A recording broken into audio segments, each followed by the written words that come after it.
આગનભઠ્ઠીમાં શેકાયું ગુજરાત। એપ્રિલની ગરમીએ ગયા વર્ષનો રેકોર્ડ તોડ્યો। રાજ્યના 9 શહેરોનું તાપમાન 42 ડિગ્રીને પાર થયું। હજુ 36 કલાક કચ્છમાં ભારે ગરમીનું રેડ એલર્ટ છે। રાજકોટ અને પોરબંદર જિલ્લામાં ઓરેન્જ એલર્ટ આપવામાં આવ્યું તો ઉત્તર ગુજરાતમાં ગરમીનું યેલો એલર્ટ અપાયું।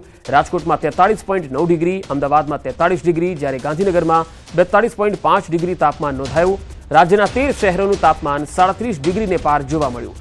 ભુજમાં 43 ડિગ્રી, ડીસામાં 43.3 ડિગ્રી, અમદાવાદમાં 3 દિવસમાં 44 ડિગ્રી તાપમાન થઈ શકે છે।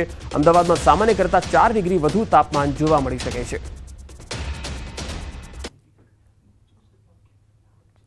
રાજકોટ શહેરનો આજે છે મહત્તમ તાપમાન જે તે 43 ડિગ્રી જેટલું નોંધાયું છે। આજે રાજકોટ શહેરમાં ઓરેન્જ એલર્ટ પણ જાહેર કરવામાં આવ્યું છે। લોકો છે તે ક્યાંક ને ક્યાંક ઘરની બહાર નીકળવાનું ટાળી રહ્યા છે। કેટલાક લોકો નીકળે પણ છે તો તે ઠંડા પીણાનો ઉપયોગ કરી રહ્યા છે। હાલ આપણી સાથે રાજકોટના લોકો છે, આપણે એમની સાથે વાત કરીશું। શું કહેશો, આજે કેવી ગરમી? બહુ જ ગરમી છે, એટલી ગરમી છે બહાર નીકળવાનું મન નથી થતું। ઠંડુ પીને થોડીક રાહત મળે છે। અન્ય લોકો છે, આપણે એમની સાથે પણ વાત કરવાનો પ્રયાસ કરીશું। ખાસ ગોગલ્સ પહેર્યા છે, તમે ઠંડા પીણા પણ પી રહ્યા છો, કેવી પરિસ્થિતિ રાજકોટ શહેર? બહુ ખરાબ છે, ગરમી વધારે છે, ગરમી વધારે છે। હા, બહુ ગરમ લાગે। ના, અગાઉ નથી પડતી ગરમી, ઘણા ટાઈમ પછીથી આવું। રાજકોટના લોકો છે તે ક્યાંક ને ક્યાંક જે છે અત્યારે ઠંડા પીણાનો સહારો લઈ રહ્યા છે। તો બીજી તરફ રાજકોટ શહેરના રાજમાર્ગો પણ હું આપને બતાવવા માંગીશ। આ રાજકોટ શહેરનો યાજ્ઞિક રોડ છે। સામાન્ય દિવસોમાં અહીંયા ટ્રાફિક પોલીસે ટ્રાફિક કંટ્રોલ કરવો પડે તેવી સ્થિતિ જોવા મળતી હોય છે, પરંતુ અત્યારે જે છે તે વાહનોની રફતાર ઘટી ગઈ છે। લોકો છે તે ખૂબ જ ઓછા જે છે પ્રમાણમાં નીકળી રહ્યા છે। જે લોકોને ફરજિયાત બહાર નીકળવું પડે હોય તેવા લોકો અત્યારે બહાર નીકળી રહ્યા છે। તો રાજ્યમાં આ ગરમીએ જોર પકડ્યું છે। ખાસ કરીને કચ્છમાં ભારે ગરમી પડી રહી છે। કચ્છમાં આજે ગરમીનું રેડ એલર્ટ આપવામાં આવેલું છે। ભીષણ ગરમીથી કચ્છવાસીઓ પણ ત્રસ્ત થઈ ગયા છે અને રેડ એલર્ટમાં ગરમીનો પારો હાલ તો 43 ડિગ્રીને પાર છે, પરંતુ રેડ એલર્ટમાં ગરમીનો પારો 45 ડિગ્રી સુધી પણ જઈ શકતો હોય છે। એટલે કે 45 ડિગ્રીની જે ગરમી હોય છે એ ખતરનાક સાબિત થઈ શકે છે। એટલે બિનજરૂરી લોકોએ ઘરની બહાર ખાસ બપોરના ટાઈમે ન નીકળવું જોઈએ।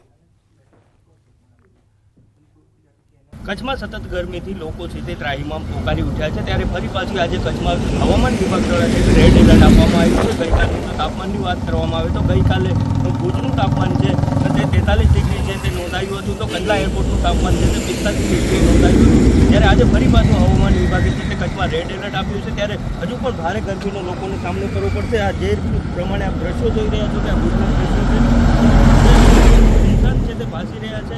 ચોક્કસથી આ દ્રશ્યોમાં જે પ્રમાણે આ પ્રસ્તાવો જોઈ રહ્યા છો જે હાલ ગરમીના લીધે જે સુનસાન ભાસી રહ્યા છે, તો જાણકારોનું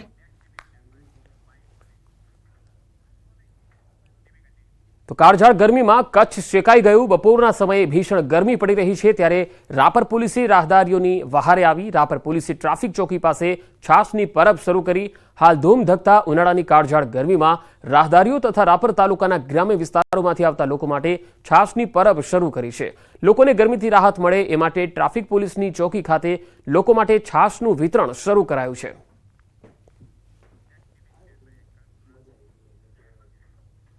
સુરતના કોસંબા ખાતે લાગી આગ। કોસંબા પોલીસ સ્ટેશનની બાજુમાં માલમાં ઝડપાયેલા વાહનોમાં લાગી આગ। આગ લાગતા જ અફરાતફરી મચી ગઈ। આગમાં 4 વાહનો પણ બળીને ખાખ થઈ ગયા। વિદેશી દારૂ કેમિકલમાં ઝડપાયેલ વાહનો ખુલ્લી જગ્યામાં મૂકવામાં આવતા હતા। આજુબાજુમાં રહેતા સ્થાનિકો દ્વારા મુદ્દામાલમાં ઝડપાયેલ વાહનોનો નિકાલ કરવા માટે પોલીસ સ્ટેશન અથવા મામલતદાર ખાતે અરજી કરવામાં આવી હતી। નગરપાલિકાના ફાયર વિભાગે ઘટના સ્થળે પહોંચી અને આગ પર કાબુ મેળવી લીધો હતો। દવાખાના પાસે તો ત્યાં 2 ગાડીમાં ફાયર થઈ ગયેલી હતી, તો એના માટે અમને કોલ આવ્યો હતો અને અમે તરત કોલમાં નીકળી પડેલા હતા ને આટલે ગાડી પાણી મારીને એને ઠંડુ પાડ્યું હતું। બનાસકાંઠાના ડીસામાં ફટાકડાની ફેક્ટરીમાં બ્લાસ્ટ મામલે વધુ એક આરોપીની અટકાયત કરવામાં આવી। બનાસકાંઠા પોલીસે મધ્યપ્રદેશના આરોપી હરીશની અટકાયત કરી। ઇન્દોરથી હરીશ નામના શખ્સની અટકાયત કરી અને ડીસા લાવી પૂછપરછ હાથ ધરી। ડીસાના ફટાકડાના ગોડાઉનના માલિક પિતા પુત્ર હાલ પોલીસ રિમાન્ડ પર છે। ડીસા ફટાકડાની ફેક્ટરીમાં બ્લાસ્ટ બાદ આગ લાગતા 22 લોકોના મૃત્યુ થયા હતા।